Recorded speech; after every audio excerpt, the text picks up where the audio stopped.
ദൈവത്തിന് സ്തുതി. പ്രിയമുള്ളവരെ, നിങ്ങൾ കേൾക്കുന്നത് നമ്മുടെ ദിവ്യനാഥ വൈദികരോട് സംസാരിക്കുന്നു എന്ന മരിയൻ സന്ദേശ ഗ്രന്ഥത്തിൻ്റെ വായനയാണ്. ഇന്ന് ദിവസം 40.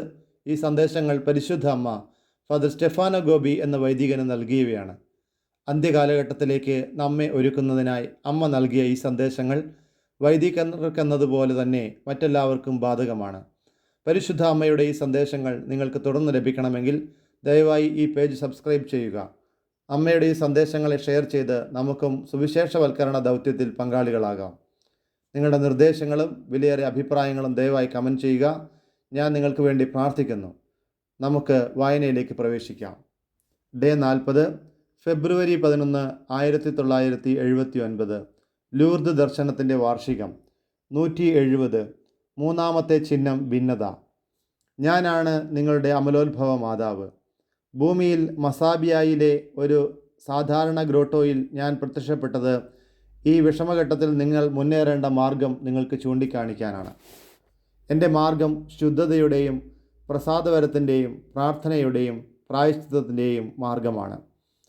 എൻ്റെ അരൂപിയുടെ സ്നേഹത്തിൽ നിങ്ങളെ പിതാവിലേക്ക് നയിക്കുന്നതിന് എൻ്റെ പുത്രനായ ഈശോ നിങ്ങൾ കാണിച്ചു തന്നിട്ടുള്ള മാർഗവും ഇതുതന്നെ.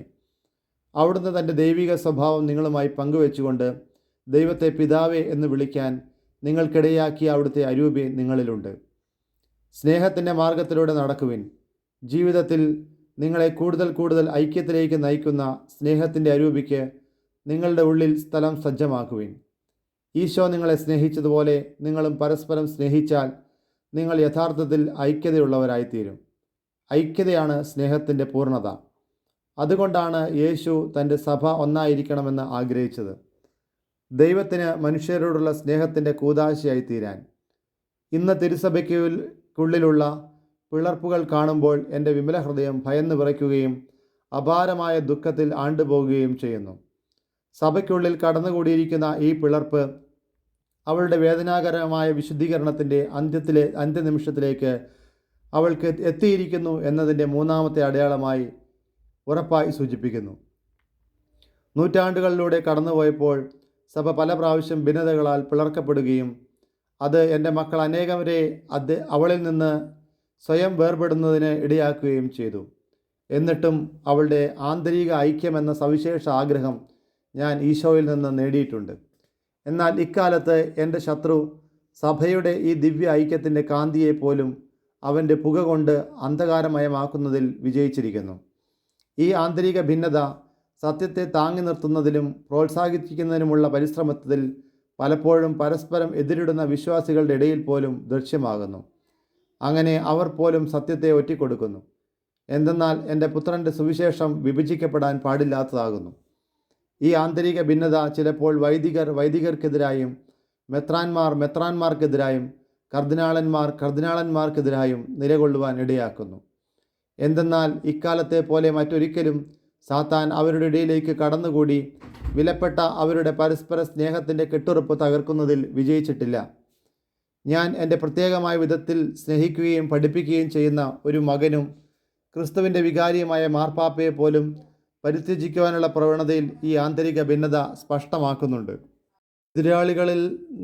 എതിരാളികളാൽ ഭീഷണിയും തടസ്സവും അദ്ദേഹം നേരിടുമ്പോഴും എൻ്റെ മക്കളുടെ നിശബ്ദതയും ഉപേക്ഷയും പലപ്പോഴും അദ്ദേഹത്തിൻ്റെ വാക്കുകളെയും പ്രവർത്തനങ്ങളെയും മറച്ചു കളയുന്ന കാഴ്ച എൻ്റെ മാതൃഹൃദയത്തെ മുറിപ്പെടുത്തുന്നു. ഈ ആന്തരിക ഭിന്നത നിമിത്തം പത്രോസിൻ്റെ പിൻഗാമിക്ക് ചുറ്റും ഒന്ന് ചേർന്ന് നിൽക്കുവാൻ ഈശോ ആഗ്രഹിക്കുന്നു. തിരുസഭ മുഴുവനും അദ്ദേഹത്തിൻ്റെ ദൗത്യത്തെ വേണ്ട വിധം പിന്താങ്ങുകയോ പ്രോത്സാഹിപ്പിക്കുകയോ ചെയ്യുന്നില്ല.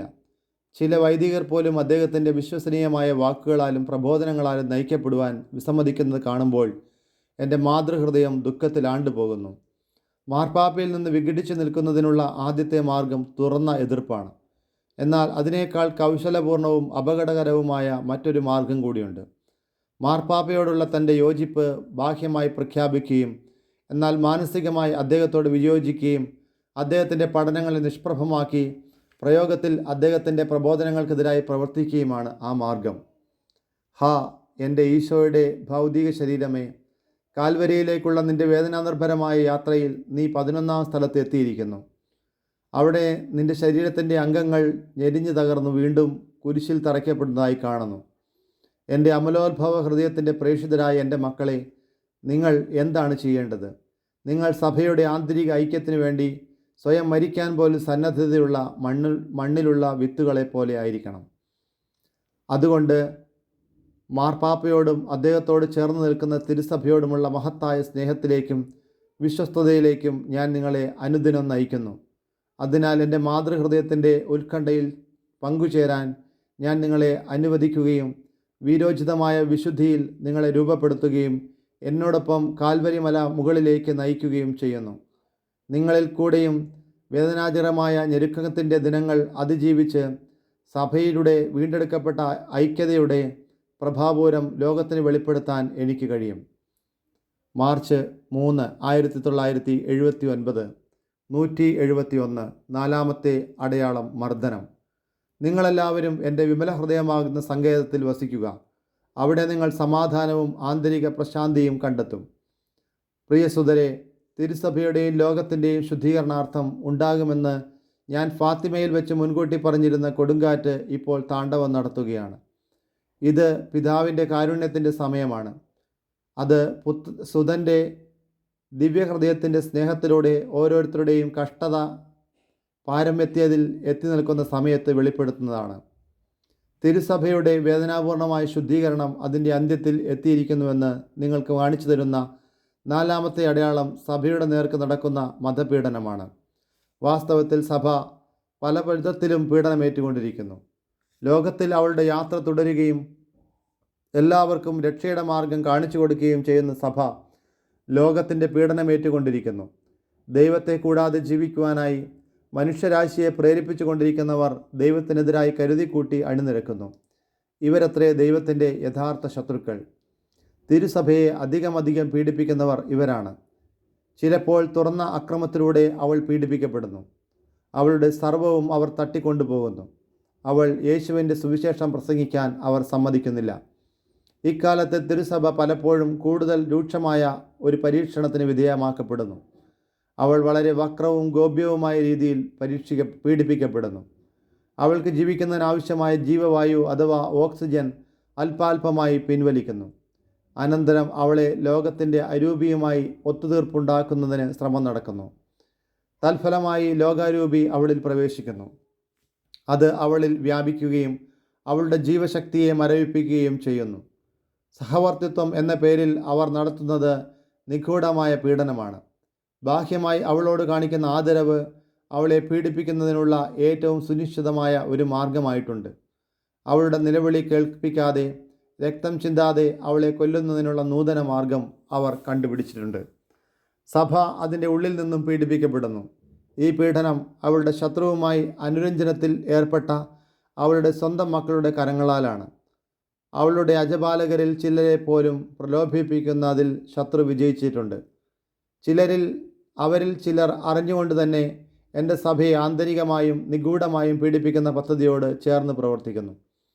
എൻ്റെ പ്രിയപുത്രന്മാർ അവരുടെ സഹവൈദികരാൽ തന്നെ പരീക്ഷണത്തിന് വിധേയമാക്കപ്പെടുന്നു. അവർക്ക് ചിലപ്പോൾ മാർഗതടസ്സമുണ്ടാക്കുന്നു, ചിലപ്പോൾ തട്ടിമാറ്റപ്പെടുന്നു, ചിലപ്പോൾ പീഡിപ്പിക്കപ്പെടുന്നു. അതേസമയം അവിശ്വസ്തരായ വൈദികർ എപ്പോഴും അവരുടെ പ്രവർത്തനങ്ങൾ നിർബാധം തുടരുന്നു.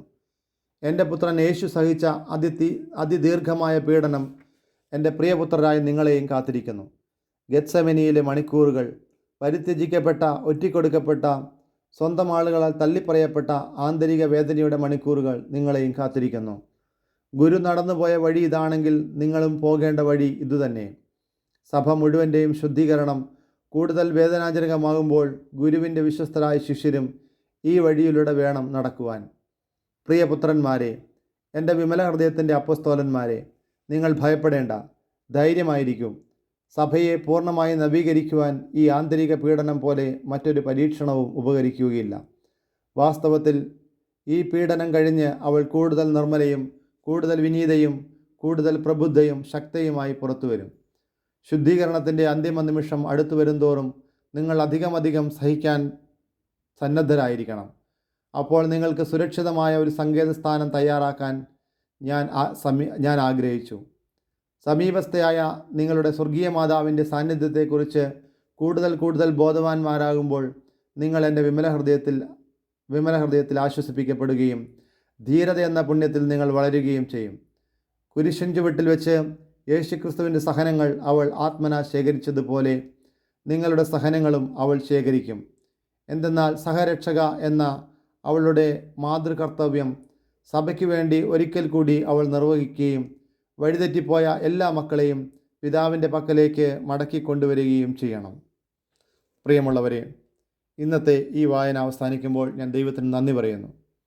കർത്താവ് നൽകിയ ഈ അവസരത്തെ ഓർത്ത് നന്ദി പറയുന്നു. കർത്താവ്, ഈ ദിവസങ്ങളിൽ ഞാൻ തിരുവനന്തപുരം മൗണ്ട് കാർമൽ ധ്യാന കേന്ദ്രത്തിൽ ധ്യാനത്തിലാണ്. മുൻകൂട്ടി തയ്യാറാക്കിയ വീഡിയോകളാണ് നിങ്ങൾക്ക് ലഭിക്കുന്നത്. എൻ്റെ ധ്യാനത്തെ ഓർത്ത് നിങ്ങൾ പ്രാർത്ഥിക്കുക. ഈശോയോട് കൂടുതൽ ഐക്യപ്പെടുവാനും അവിടുത്തോട് ചേർന്നൊരു ജീവിതം നയിക്കുവാനും നിങ്ങൾ എനിക്ക് വേണ്ടി പ്രാർത്ഥിക്കുക. ദൈവം നിങ്ങളെല്ലാവരും സമൃദ്ധമായി അനുഗ്രഹിക്കട്ടെ. യേശുവിൻ്റെ നാമത്തിന് മാത്രം മഹത്വമുണ്ടാകട്ടെ. യേശുവെ നന്ദി, യേശുവെ സ്തുതി, യേശുവെ സ്തോത്രം, യേശുവെ ആരാധന.